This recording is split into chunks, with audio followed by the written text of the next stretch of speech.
Hey everyone, welcome back to the Sunday vlog. I thought I'd just touch upon this sequence of things, and I'm explaining things slightly differently than I do in CVP. But we have all these principles up here, and I just want to share with you kind of how I think around this, right? And this has to do with it's called Bloom, and it's a new sort of way that I'm teaching this. But starting our work, we want to drop into how we're feeling, and this is the shorthand, right?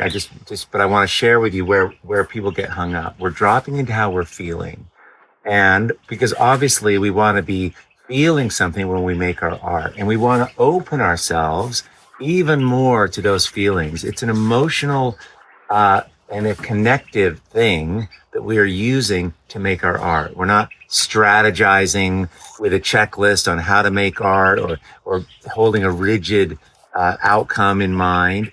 We want to be feeling ourselves, feeling what we want to make, what that feels like. We want to feel joy. We want to feel whatever we want to feel, excitement, inspiration. It might be the plants that make you feel a certain way. It's the feeling of it that we want to connect with. And we start playing in this state and we start choosing things that are related to that. What are the colors that also feel like this? What's the movement of my hands that feel like this? What are the forms that feel like this? At least that gets us closer, and we can play without any plans for a long time with that. And it's really fun. And there's no plans, and you're using intuition, and amazing things happen. Colors come up and shapes and forms, and you're just kind of working. But here's the tricky part is when we shift from this play into where we start creating, right? We take something that's just an experiment. We don't care and it's fun. Parts are great and parts we don't. We start to create it. We want to create this art. And so how do we do that? We have to start thinking more around principles and ideas and value and composition and design. And that's when this comes in. And that's where we go to our heads. And when we go to our heads, we get rigid. So the game is to hold the playfulness and then also use some of the intellect to understand where we need contrasts, how to move the eye around, variety of sizes to get something going.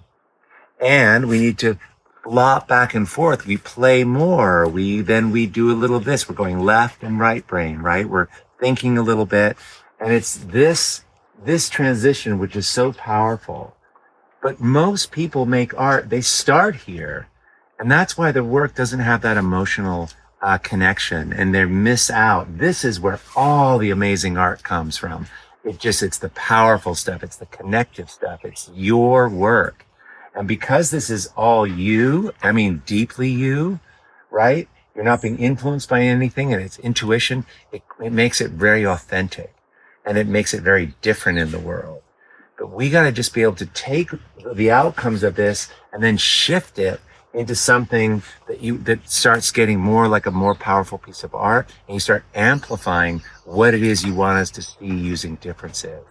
So this is a powerful, this is kind of like what we're doing in art. And I just thought I could have dropped this, because sometimes if we're so focused on this and we don't have this stuff, you can never do anything great here. You've got to front load it with all that emotion, with what you really feel like. Look at your work now. Does it feel like how you want it to feel? And if not, you got to just double down on that and just make marks so it really feels that way. It's not a logical thing. It's a felt thing. Anyway, I hope that was helpful, and I would love to hear in the comments what you think about this. So let us know how you think about this. Do you get stuck in here? A lot of people at this retreat, this is what we're working on. Last part of the retreat, really going from just being carefree to making something and not losing that carefreeness, but also creating something. So let me know in the comments. I'd love to hear that. I stayed up late last night and I had an amazing interview with an incredible artist who is all about this. Her name is Judy Tuwalit Sewa, and she's, I believe she's 83. She's got 110,000 followers on TikTok called Gma Judy, and go check that out. But anyway, it's an amazing interview. that's coming out. And she teaches, and she actually never went to art school, and she spends her whole time, she teaches this. We teach the same thing, and it was so cool to connect with her, and she's got so much wisdom. I just think you're going to love this episode, you guys. She's something else. So check that out. There's a link down below to subscribe to the podcast.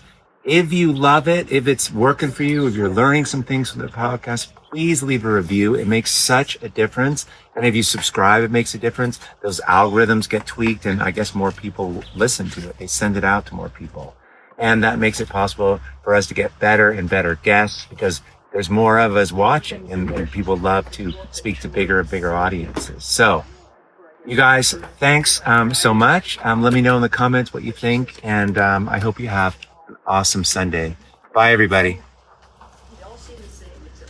Hey, everyone. If you found this helpful, I have a whole lot more to teach, share, and inspire you with every single week.